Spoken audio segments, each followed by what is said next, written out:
First of all, I want to thank our panel for joining us today.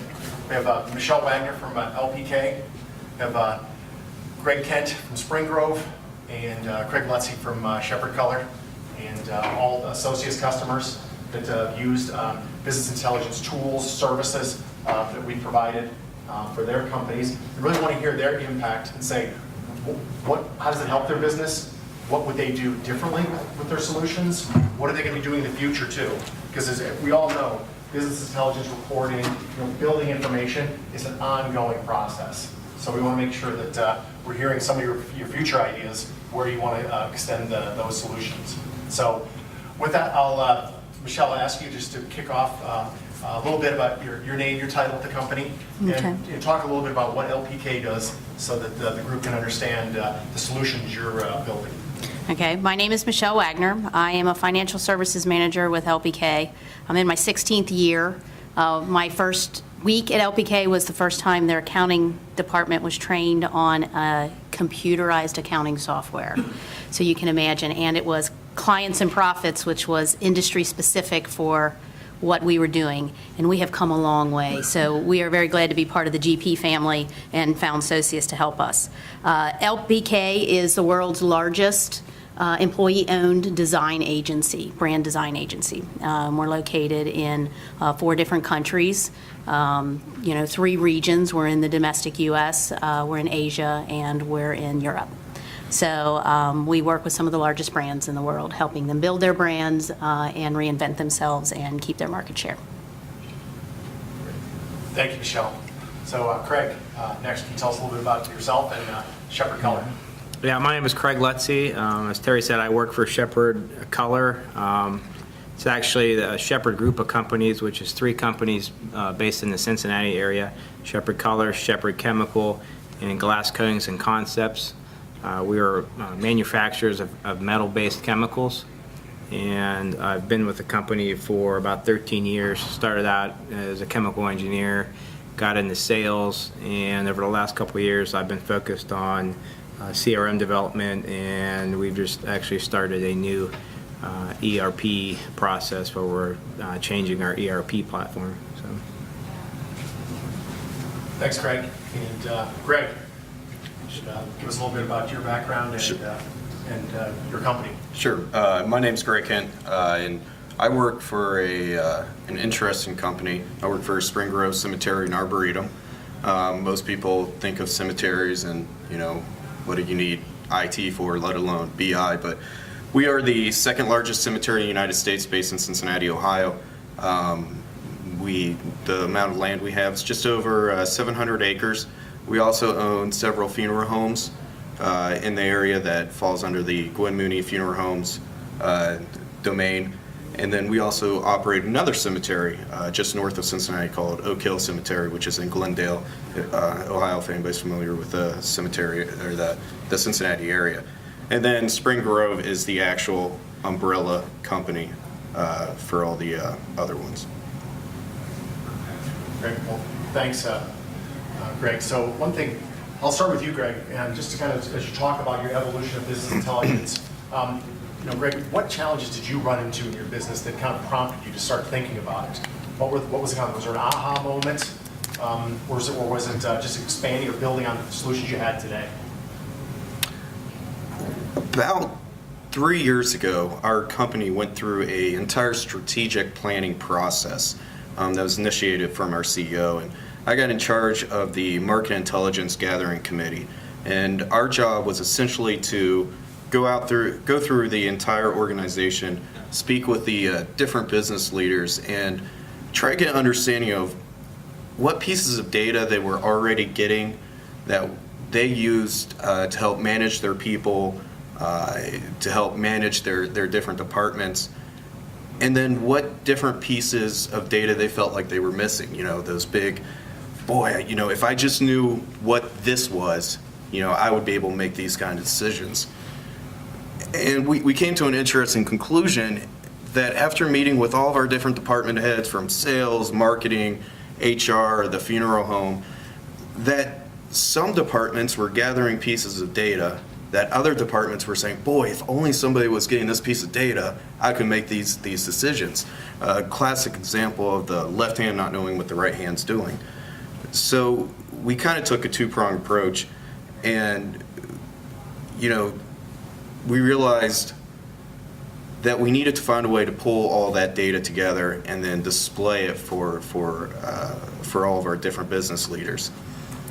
And that's when we decided to first implement Sharepoint, and then after speaking with associates, realizing that Sharepoint could also be a perfect delivery system for our BI needs. And that's pretty much what got us started. What were some examples of like the data that one group had, the other didn't have? I mean, was it financial data? It was everything. Essentially, we have 3 different Oracle databases, a SQL database, Excel spreadsheets that were all spread throughout, and it was pieces of data that people were pulling from many different sources. It was a very manual process, whether it was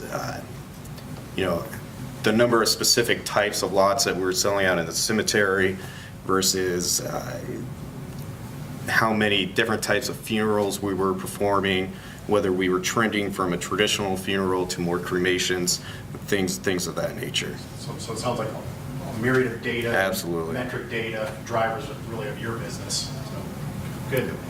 So Craig, for your business, what was that challenge that kind of made you really start looking to implement solutions? Sure. When we have a lot more specific application than Greg had, we were concerned about our pricing. And as I mentioned, we do a lot with metals, which are commodities, and commodities are changing, the prices are changing all the time. And we were managing all that manually in different systems. We had some custom programs. But we wanted to develop a system that would alert us to problems with our pricing based on where the commodities were.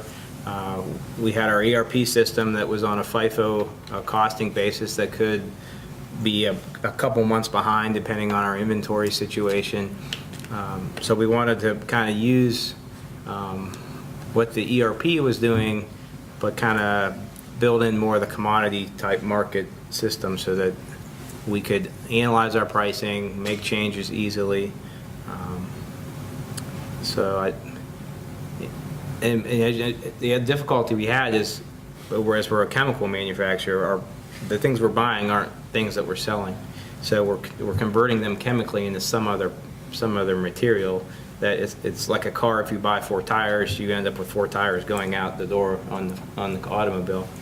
So we had to really get sophisticated with how we were kind of modeling our pricing from the commodity metal all the way through, in some cases, 4 or 5 processes to get to the end product. So very much not it's what we call like a static reporting solution, very much almost like a business process you're using your solution for. Yep. That's interesting. Michelle, what was your aha moment or journey into the phase with working with associates on business intelligence?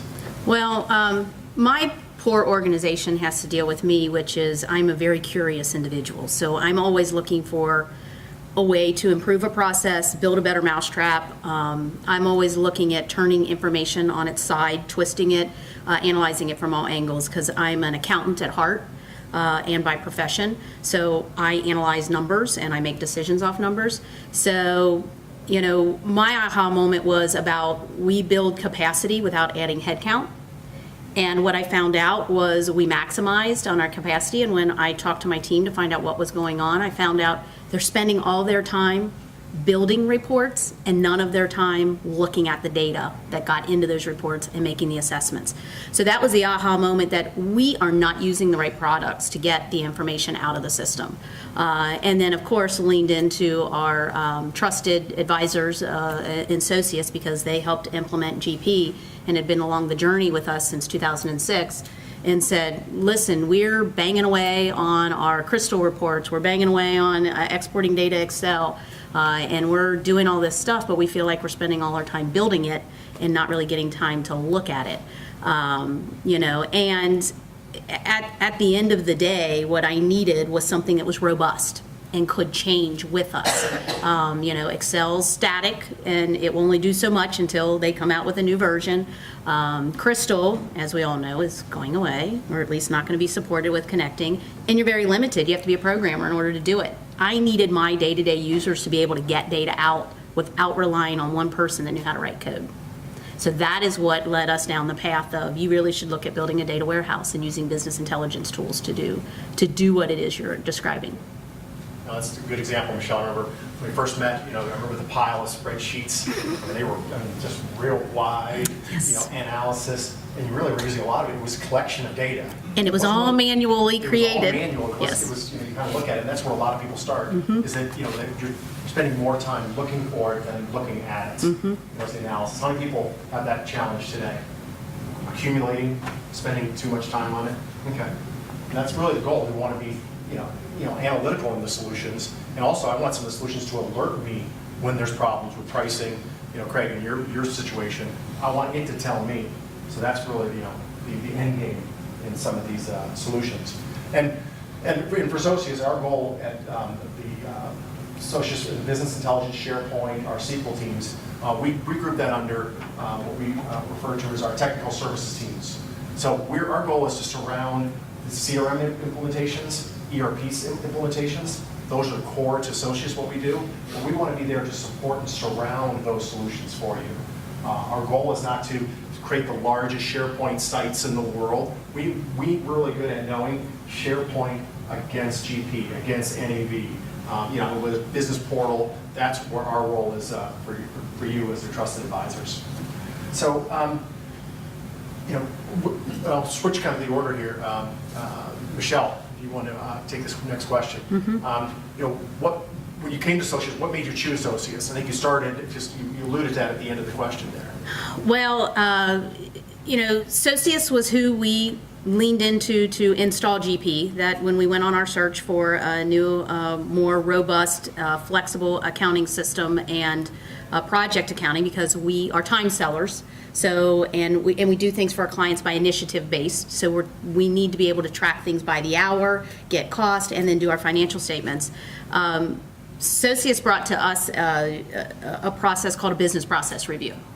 Going through that with them just to define how to install and implement GP actually brought both of our organizations together, and we became partners on the journey of how my department, finance department, reports information to my entire organization. So it was just natural when it came to looking for a robust reporting system and data collection system that I leaned into them first. They already knew everything about my business. I didn't have to bring them up to speed. They didn't have to go and understand the way my team works, the way information flows into my organization, and how information flows out to my users and my management staff, because they were on the journey with us from day one. So it was a very easy transition. I think it took all of them maybe about a 2-hour meeting to discuss whether building a data warehouse was our best solution, or one already existed, or if there were other solutions out there. And really none of that time was spent talking about what we do, why we do what we do, and how we get the information. So to me, it was really effective, efficient, and we got the best resource to do it because you were already in the know.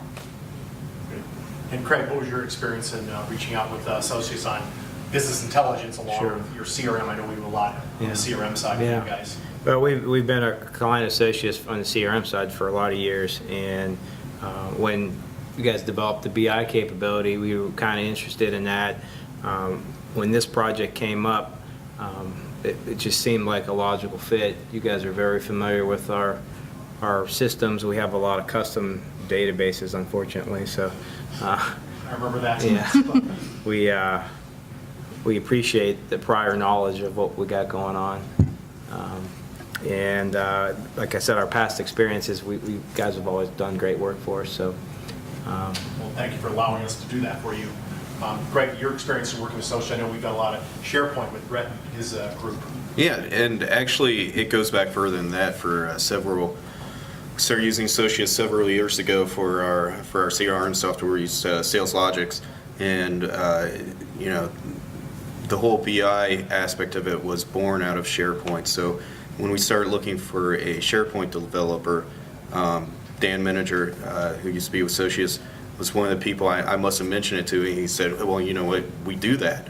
And that's how I got connected with Brett over at Associates. And it started out as Sharepoint, but always with knowing that the first big project after Sharepoint was going to be this BI implementation. And we kind of had to take a different approach because they had a really good idea of our sales organization structure, but the nature of our business is somewhat complicated, definitely very different than a lot of the traditional businesses out there. So they actually came in and spent time getting to know our business. It started out with Brett understanding our organization from a SharePoint perspective, and then after that, Rob with the BI aspect coming in and actually sitting down with our CEO and getting to understand our entire business process to be able to provide us a solution. And you're today running SharePoint Enterprise, is that Yeah. correct? Okay, so a lot of business intelligence capabilities can be surfaced with SharePoint, along with document management, intranets, just a very flexible tool in looking at SharePoint, something to consider, whether it's the business portal or enterprise like your organization uses, definitely something to consider to expand what you do in ERP and CRM today. So, as far as, switching questions here, Craig, first, what process did you go through in discovery? As far as internally, before Associates maybe was involved, or with Associates, whether it was your ERP, CRM people, or some of our BI architects? Right. Yeah. I think at the beginning we had an idea of what we wanted to do, but we had no idea how to do it. And I was at the time just mostly focused on CRM, so I went to our IT group and started chatting about what our solution possibilities were. When we got involved with Associates, we did a discovery of both our systems, what I kind of wanted the process to look like. We also worked with a lot of our sales managers to kind of develop the framework. And that probably took a month or so of our time. It wasn't a lot of discovery, but I think we spent a lot more time in design because we ended up with a package that had a web front end, and it was a lot of SQL programming behind the scenes, and so we spent the majority of our time in the design phase and development, and then we had quite a bit of testing to make sure what we were seeing was how things should look. Yeah, data validation is Yeah. a key part of any data movement or reporting solution, because the report can look great, but as we know, it better tick and tie. As I think our speaker mentioned this morning, I'm a recovering CPA. I'm still not over it, but you still want that accuracy. What if it's off 900 million this way and 901 million this way? That precision, you need to feel confident in your numbers. So, Michelle, how about yourself, and what did you learn in discovery? What was kind of, you start discovery of your solution, what were some things that you realized partway through it? Well, the very first thing we realized is we need to get consistent across all databases on information going in. Okay. We knew what information we wanted out. We knew the bare minimum. The process we went through was, it's almost like you really didn't realize you went through the process. You evolved very slowly to the point where you kind of turned around and went, oh my gosh, we're not the same as we were.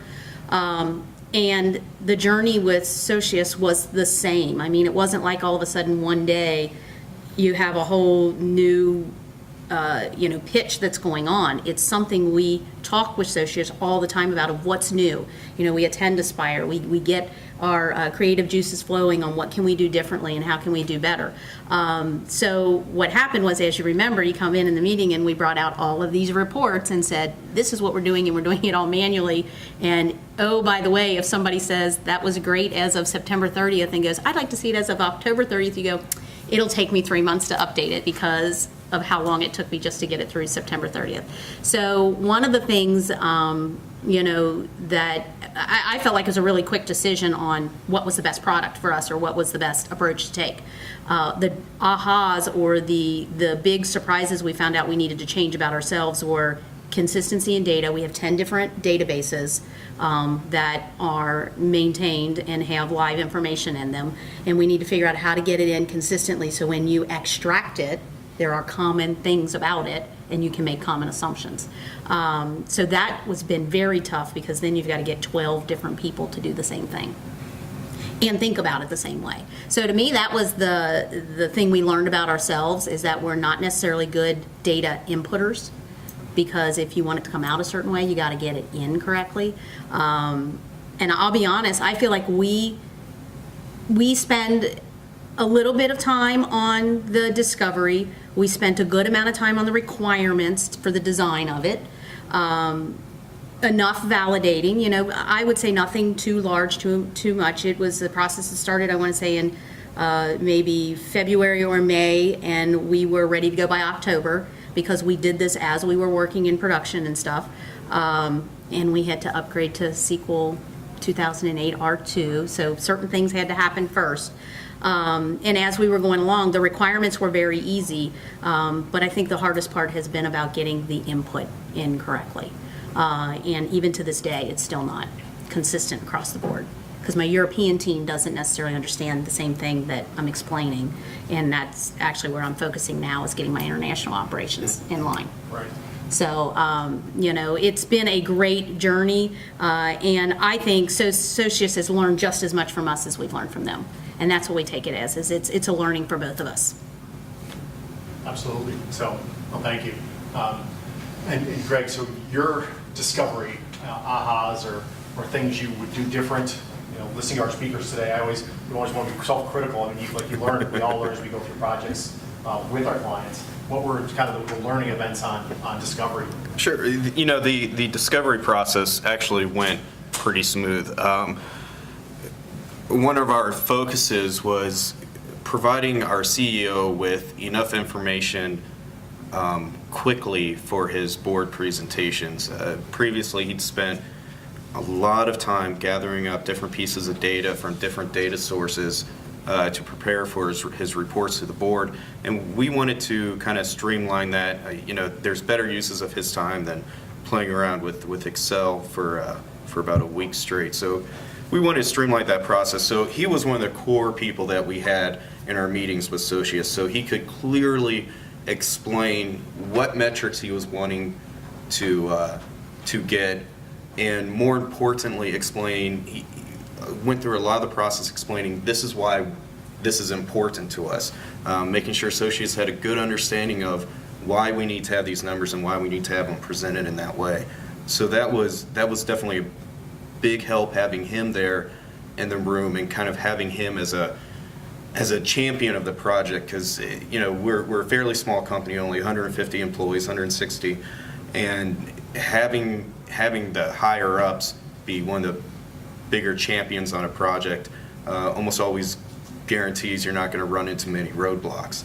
So having him in those planning sessions, and then essentially we mapped out every single metric that we wanted to track, and we mapped out the source that it was coming from. Sometimes it was coming from a combination of sources, how often that metric was being updated, and then who was ultimately responsible for that metric. So, our discovery phase went pretty smooth. It was pretty successful. I don't think there's much I would change about that. So back, you brought up a good point there. How high in your organization is business intelligence reporting looked at in an organization? Craig and Michelle, you guys how high up do you really feel it goes in your organization? All the way up to the head of our sales. He's really the one that's monitoring things. We're not quite to the CEO level or the board, but yeah. Yep. Got it. We're doing sort of the reverse process that Greg's doing, is we're starting with business intelligence, and SharePoint's my vision. But I have a lot of Mac users. I'm a design agency, so everybody's Mac.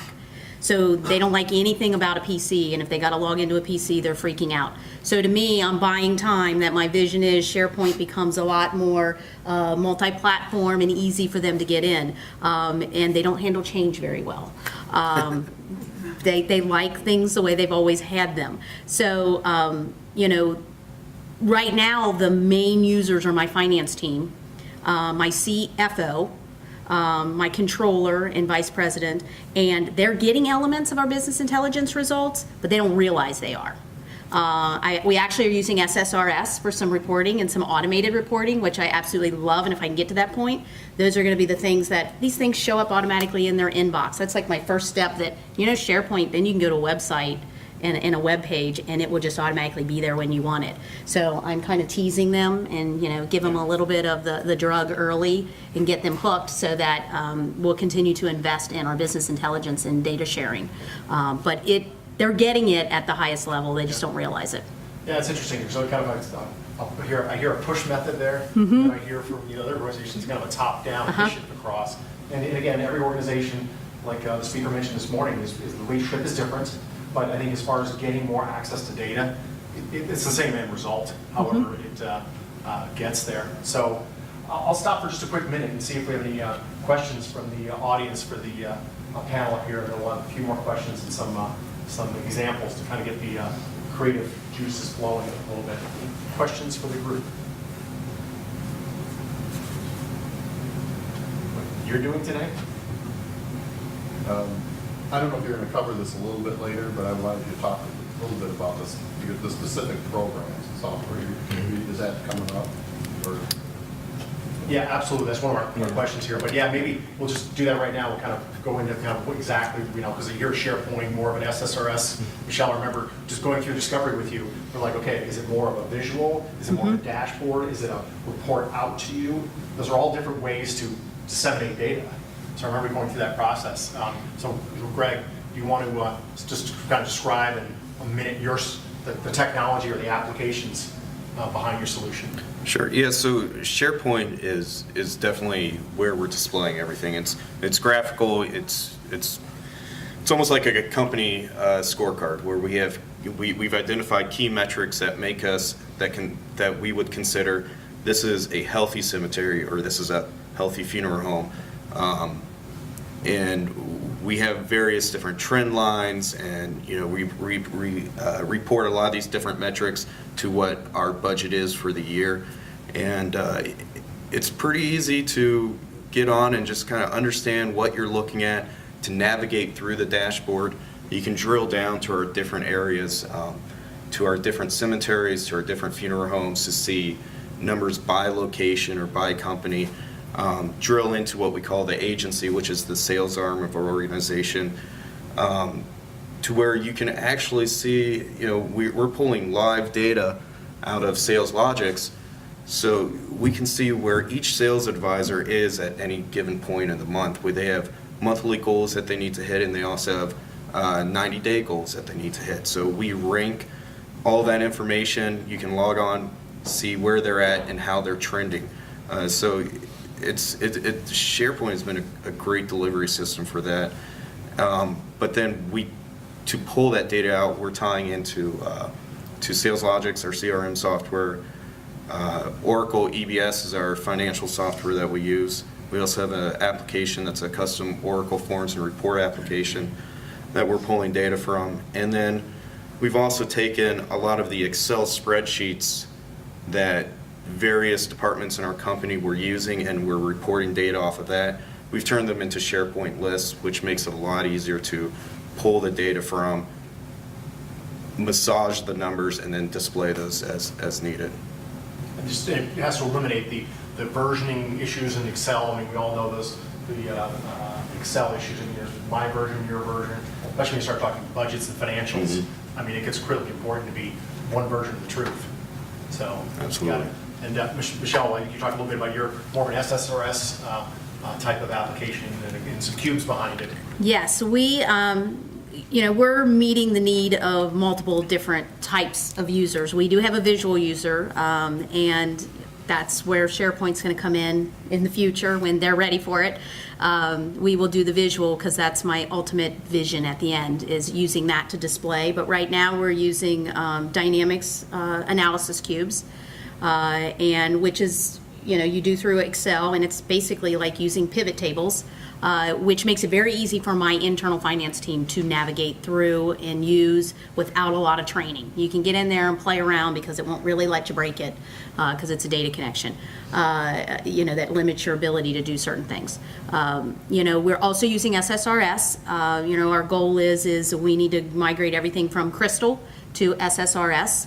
And we're slowly doing that because the beauty about SSRS is you can write reports and subscribe to them and then have them automatically produced while you're in bed at night. And they're in your email or your international office's email when they wake up and you're still, waiting for your alarm clock to go off. The other thing that we are hoping to do is lean in more to Power Pivot, which is an Excel add-on. I'm playing in Power Pivot right now, which allows me to tap into my data warehouse. So, we built a data warehouse on a SQL server that's separate from our production so that we don't hinder the performance of our production databases while people are working in day-to-day, and we can bang around and get data that came from our production. But I'm playing in Power Pivot, which gives me the freedom to build my own reports, and I don't have to be a computer code writer, which I'm not. I know enough to be dangerous, and I could probably break a database very, very easily by playing around in SQL, but I feel a lot more comfortable in the confines of an interface like Power Pivot. But those are the big products we're using right now, and what we always do is we have meetings with Socius every month and quarterly, when monthly is too much, to talk about our future forward. So they're always bringing here are the things that are happening, and you might want to think about that. And so we're never really limiting ourselves to what we're using right now. And Michelle, that's a good analogy. Power Pivot is an Excel add-in. Are you using some of the slicers? Yes. Okay. Yes. Kind of neat navigation tools. You can go in there and slice the data. And the indicators that you can also show within a cell that, does the red, green, blue, and does the little graphing, but it's inside a cell. I So remember when we used to have to code those, like business logic to say, literally show this color red. It used to take hours. So now it's things like that are in there. you can Google it and get YouTube videos to show you how to do it, which puts the power in the hands of the people that are actually processing the data. Yeah. And that's what it's all about. And it makes you feel really smart when you're done, because you're like, wow, I didn't have to have a computer coding degree to do this. At the end of the day, we still need our computer programmers, because when it comes to getting it to SharePoint so that it can be relied on, we really need to get it to that point. But as far as right now, where you're really learning and you're getting into the meat of your business, having the ability to let the users play around with it and bang around with it allows them to define what you need to go to SharePoint and define what you need to go to SSRS. We call the Power Pivot and the Data Cube a lot about our beta testing of what we want our real final reports that are going to be presented outside of our department to look like. Got it. And Craig, how would you describe your solution from a product or technical standpoint? Yeah, well, we had two problems we were trying to solve. One was how we're calculating our pricing, and the other is how we're getting out to our sales reps. So on the calculation side, we have a SQL database set up that's running an ETL that's pulling in our formula information from our ERP inside of the SQL database. And it's all accessible through a web front end that our sales managers can have dashboards of where our raw material prices are different, where our commodity market prices are different from what we're running in the ERP. The system will then suggest prices for them. They have the ability to override that.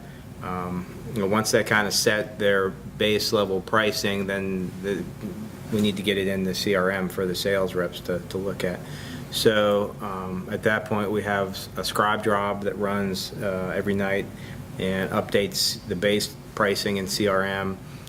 We build a lot of different SSRS reports in CRM for our sales reps to look at our discount lists and things like that. So we're using SQL, we're using Internet Explorer, web front end, we're using CRM, the ERP, Scribe. So a combination of Yeah. Microsoft technologies, third-party vendors, Scribe. Yeah. That's good. So I'm going to do this just, yes, go ahead. I just had a comment. There was a new tool that's recently come out for Excel 2013. You mentioned Power Pivot, which I've used. It's a geospatial type tool, so you can leverage it for, you can basically tell a story with this. It's almost like a PowerPoint presentation with data. And you can tell a story of logistically what data mapping looks like. So say across the U.S. or across the globe, you can see how, say, sales are trending or how our finances are trending over a period of time. And you can basically tell a story with it. So it's an add-on, free add-on to Oh. Excel. If you want to play around with that. Yeah, that'd be nice because I'm not a good SSRS report writer, and and SSRS provides that element, but I'm never going to know how to write code.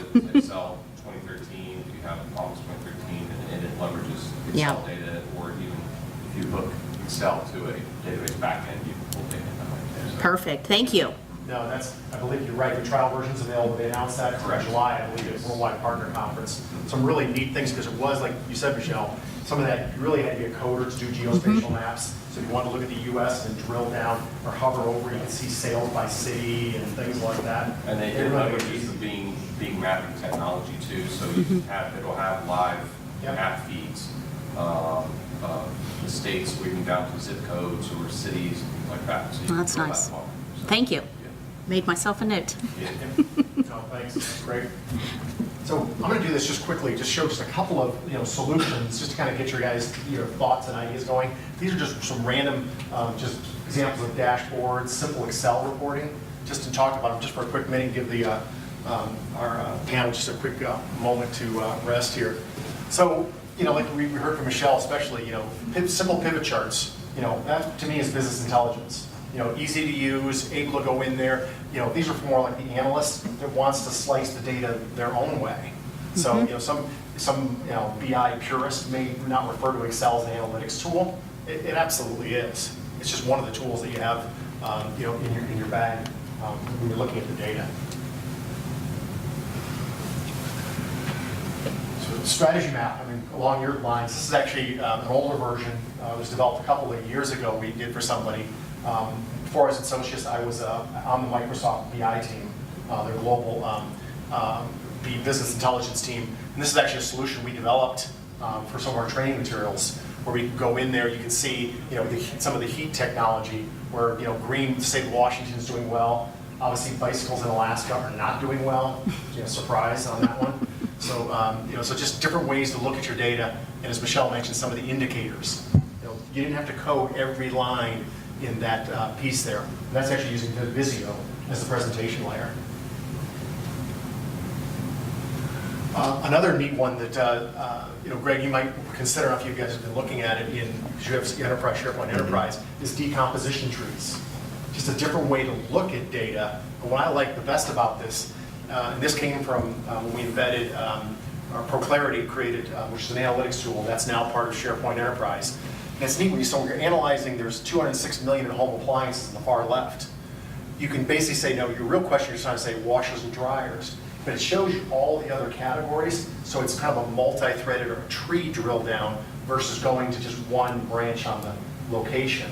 And the neat thing is it keeps the whole grid open. So you kind of see where I came from to get to my final analysis, which is that the different employees, their sales. So decompositions of trees is just another visual way to expand your data as you look at it. Reporting and planning. A lot of people think of business intelligence as, and then financials is something different. I know in your case, Greg, financials is a key part of it. You're pulling out of your Oracle database along with all those metrics and data. So in this case, we're looking at more of a financial report, sales, expenses, but then you're also mixing in, other key drivers like headcount, units sold. You mentioned, Craig, a lot of your costs and your chemical costs and your material costs for minerals. Those kinds of things are valid right in that same report. So just another example, and this is actually a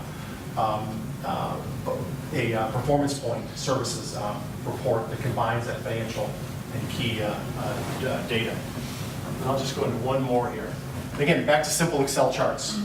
Looking at trends, in this case, utilization, support renewals. In this case, this was a support renewal group that I used to work with. Just looking at flows, visual data is more powerful than numbers on a sheet. So I'll stop there for a moment. Any questions from for our panel here? Jennifer, doing a quick check on time. We got about 15 minutes left. Questions on their journey into business intelligence? Sure, I'll go. I'm actually a NAV user, but our history within our company has been, there's a table in NAV, go to a list, copy and paste, dump in Excel, there's a menu for you. We started using ODBC to connect to the tables, build table relationships, pull it out that way. People think ODBC is Excel, but it's also Access, it's Crystal reports. We have our own internal programmers. We use NAV out-of-the-box reports, and then we have custom reports that our programmers have written. We just recently did CRM, and there's a whole boatload of reporting for that. Now we've gone into the world of data warehouse, so all of our distribution lives in a data warehouse that I can't see. Then I have a data warehouse that looks at my item history and my customer history. So I have all of that, and our company is going through an ERP upgrade right now. We're so many versions behind. We're on NAV 3.7, which is like 13 versions behind. So we actually have to update to 2009 so we can jump forward to 2013. And the idea is, once we get it to 2013, maybe every other year, we'll upgrade, and the upgrade will be a lot easier. But what we've learned is that reporting out of the box of the Microsoft product, the core engine behind reporting seems to be changing and growing. So what our company decided to do was, let's create a central report repository, and all of our reports, instead of rewriting all of them in division, let's stop using 8 different programs and use one program, which is SSRS/report builder for the watered down version. It's easier user face. So basically, I've been charged with the task of taking 400 plus reports and converting them into one program. And once the program is developed, it's wonderful because you go to a web page, kind of like what you're talking about. You go to a web page and you see the report name and their description. It tells you what it does. You simply click on it. It's like a hyperlink on a web page, and then the report kicks open and it runs. And what you don't realize is, behind the scenes, the report engine is doing all the work, and it's interactive. So if you want to say, oh, here's a parameter, let's change our calendar year from 2012 to 2013, it automatically updates, which is wonderful. Challenge I'm having right now is the fact that our company has fewer than 300 employees, but over 100 of them can write reports. So I've been interviewing key users from different departments, and I've gotten back over 400 reports. And that's probably where you were, as different departments had reports, and nobody knew that the other person had it, or they were out of the office, and from an IT permission perspective, you couldn't access their drive to get the report. So we're kind of resolving that issue, but what we're finding is those 400 plus reports are now about 200, because we have one person, Target is one of our customers, and they had 16 reports that were actually only 2. Let's look at an item number that starts with this series of digits versus that. And then they would just keep creating versions instead of creating one report that does everything. Yeah. So we're able to consolidate, but now we're to the point where we have 200 reports. We've trained our employees on how to use them, and then we train different people in the different departments on how to, drag and drop, add columns. What if I wanted to group by customer versus by item number? All of those things. How do you keep that from exploding back to the 450 reports that you started with? Is that something where IT simply says you don't have permissions to build your own report? You can tweak it, but you can't save it? Which means every time they want to run that report in the future, they have to tweak it and run it, and then not save it, and then tweak it and run it. How do you get to the point where you actually optimize the reports you have and maybe once a month or once a quarter, you build a couple new ones as opposed to building a couple new ones each week per department. How do you keep it from exploding into 500 reports again when you have basically whittled it down and narrowed it back down to the core reports? And 200 is still way too many, but it's better than 478. It sounds like you're making that kind of business intelligence We're journey. trying, yeah, right Yeah. now, we think we're going through the growing pains and we think we're getting better, but then when we look at the end of it, we think, gosh, we consolidated and got rid of 250 reports, but in the end, how do we keep that from ballooning back out so it becomes big again? Yes, so I think the question, maybe let anybody in the group answer this, is more around data governance, report governance. At some point, how much power do you give them? You have self-service BI, which is completely enabling your users. Then you have corporate, managed reports. What's your guys' experience? I'll go Shall real quick. Right now, we have BI open. You can go and play in the data cube. Now, granted, not everybody can go and do SSRS because, one, they don't have access to do it. Two, we didn't give them access because they don't know how to use it and they might break something. Or get data out, think it's good, and have somebody make a decision off of it and it wasn't correct. But what we're doing is I do highly recommend, if you're going to go on a business intelligence journey and you're going to narrow reports down, is you pick basically one or two key individuals that are visionary and can see the big picture. And be careful not to have any biased type of leadership in that group that will always skew or think reports need to be from one angle and always one angle and do that versioning. By having somebody that is a little more visionary and big picture, you hopefully will get those individuals to go down to the bare bones. What's the most common factor across all these reports? And let's just make all of these variations dimensions of the report or subcategories of the report so that the user can select, to your point, of what level you want to go to, what criteria you want to filter on, and parameter you want to section it on. I would recommend that. And then, the other thing is getting your leadership to also support the fact that we aren't going to stand for having 400 reports. We are going to agree to have a repository of, 50 reports, and any other report you get, while people are still going to go off and do their own, save them to their desktop and do whatever, is great, thank you very much, but can you give it to me in this report? Or how do you bring that element in the report that's already standard? So you almost have to have your support from the top that will not, enable that behavior by taking that report and living off of it and asking them to update it. So you kind of got to get your leadership in alignment and have the right leadership of the BI process. That's where we're finding the most success in that, because we had the same problem. And a lot of times the versions were just, all I did was drop this one piece of data off. And it's like, well, why didn't you just hide the column?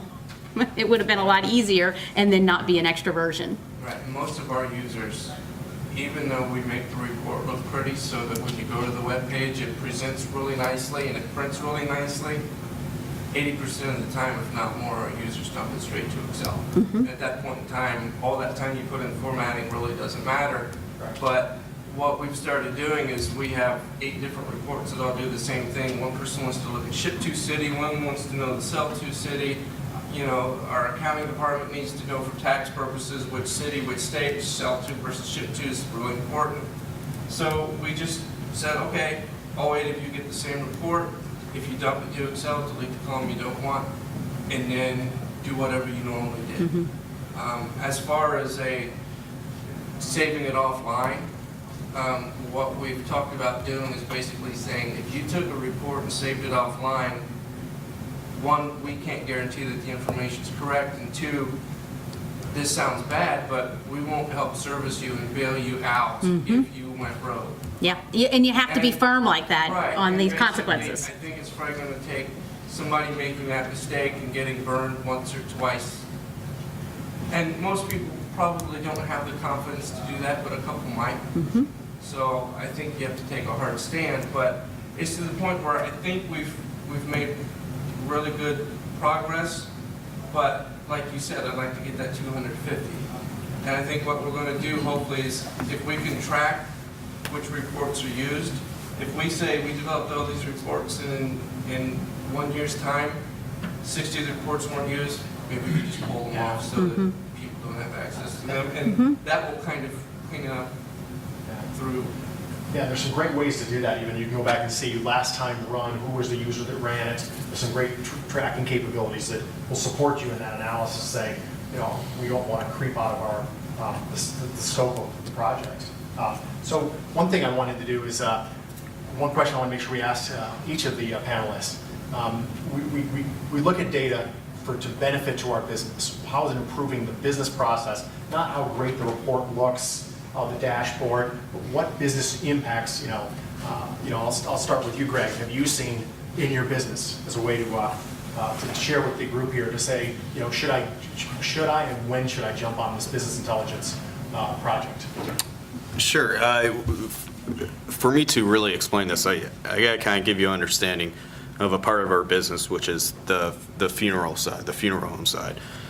There's essentially, there's two different types of cases that we get. We do a lot of what's called pre-need sales, where we will allow people to pre-plan their funeral, fund it ahead of time, gives them the comfort of knowing their family members don't have to worry about it and everything's taken care of.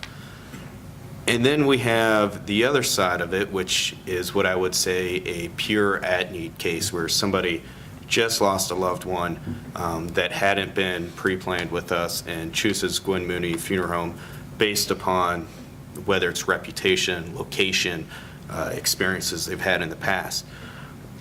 One thing that we've noticed is that we were able to evaluate some of the different numbers that were coming across our dashboard, and we were able to see a troubling trend that while our actual caseload was going up at the funeral home, where we did more cases this year than last year and last year than the year before, the cases were what we call pre-need conversions, people that had previously planned with us. And what we noticed is that the pure at-need cases were actually dropping off. So that was a big light bulb that went off and said, okay, we have this problem and we need to find a way to address it. So they were able to take those numbers, those figures, and that's what we're actually currently working on now, is how to grow the pure at-need side of the business, whether that's through advertising, financing, whatever the case may be. But that's a big way that's been able to come out and really help us. So it helped you, you had other data masking an issue, and you got down to the real issue. Exactly. It sounded like what was causing the trend. So how about yourself, Craig, as far as benefits? Well, we're spending a whole lot less time managing our pricing than, and when I say that, I mean doing the manual work. We had sales managers calculating pricing, sales reps sending out quotes to our customers, customer service putting into a custom database. We're touching our pricing way too many times. So we're doing a lot less of that and a lot more analyzing where our prices are with regards to commodity markets. I think when a price of raw material goes way up in a day or two, we can capture that a lot quicker. On the other side, when things drop, we're not losing sales because our pricing hasn't caught up to the market yet. Right. So that's interesting. Your access to data makes you more flexible, is what I'm hearing. Yeah. And that's got to hit the bottom line. Sure, absolutely. How about yourself, Michelle? What benefits are you guys realizing? The big thing that we're realizing is that we're spending more time actually being business partners to our client services team and our business leaders, like our vice presidents and business operations chief operating officer, and making day-to-day decisions, because we're not always building the report. We've got the report. Now let's talk about what the report is and what are the things that feed into it and the behaviors that need to be changed or don't need to be changed and whatever. So we're spending a lot more time on business solutions instead of report building. The information is more accurate because instead of somebody making 5 different versions and that person that made it the one week is out on vacation, somebody else has to do the report and they do it differently and the data is just slightly different and maybe not the same, and wouldn't get the same results because they did the equation differently and made different set of assumptions. We're eliminating that error. We're getting a common ground of information. It's more timely because data warehouse updates every single night. We can do things now in 3 hours instead of it taking 3 days to do. So we're seeing it more in the ability to be flexible and react to our results faster. That's great. And those are good reasons why we do this. We don't do it for cool dashboards, cool reports. We do it for impacts in the business. And I appreciate all three of you sharing those with us. That's one of the things that to keep track of with BI is that it's a culture change too. And a lot of our senior managers are just used to, hey, send me a PowerPoint or send that to me in Excel. And you have to educate and get them to, these dashboards, this is real-time data. It's good. You can check it every day. There's kind of a mind shift that has to take place in an organization. I totally agree with that, yes. It's an education, so you become an educator as well. Yeah, this question. Just one other comment, there's another tool that sometimes is underutilized, is Business Analyzer, if you're a GP customer. So I built that out at a previous company where we had it on display monitors, like key locations of the company, just kind of repeating KPIs to indicate good information, They didn't have to look anything up, they weren't a GP user, they were more hands-on with doing day-to-day stuff, they could glance up and see vital information. Yeah, the Business Analyzer is a great tool, simple tool. It's probably the biggest value of it. So it's something to look at. And I think Business Analyzer will be out here at the end of October. It will actually run on any of the Windows phones or the Surface devices. So again, simple dashboarding solution. Now it's mobile. So definitely consider, the BI tools that you built, ones that are in the box is what you're describing, especially GP, NAV. I think NAV is going to be getting a version of Business Analyzer, I believe, in the coming months. So look at those things as well. It's a very valid point. So, Jennifer, are we at the end of our session? We are. Okay. I didn't want to interrupt such good discussion. Yep. So first of all, I want to thank the panel, Craig, Greg, and Michelle for sharing your thoughts. And they'll be around here for a few minutes. Hopefully we keep for a few minutes afterwards if you have any questions or talk with associates. And so don't hesitate to reach out to your consultants, your CRM consultants, myself and the business intelligence team. How can we help you, with your data and do things with it, not just transact your data? That's our goal. Yep. So thank you again. Thank you. A reminder for anyone who needs CPE credits, remember to sign up. Can use your box.